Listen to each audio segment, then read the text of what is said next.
Mungu ni Mungu atangazaye mwisho tokea mwanzo, kwa sababu yeye anaona mwisho wa njia yako kabla haujaanza mwanzo wa safari yako. Anaona mwisho wa safari yako kabla haujaanza safari yako. Kwa hiyo Mungu ni jicho lako. Hupaswi kuogopa, kwa sababu kila aina ya mabaya na mazuri yaliyopo kwenye safari yako amekwisha kuyaona. Kwa hiyo hakuna baya litakalokukuta kwa ubaya, ila kuna mabaya pengine yatakukuta kwa sababu Mungu ameficha wazo lake kwenye hayo mabaya.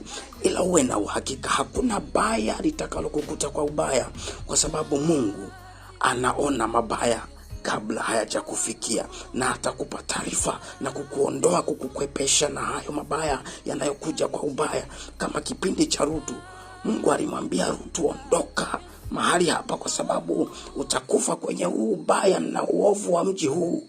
Lakini Rutu alipokawia, Biblia inasema malaika wakamshika mkono na mkono wa mkewe na mkono wa binti zake, kwa sababu Mungu alimhurumia.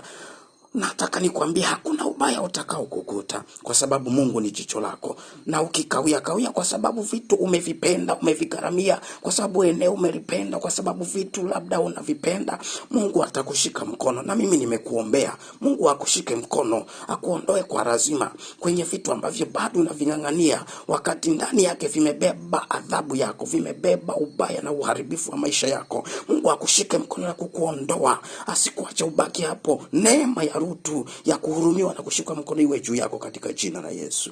Amen.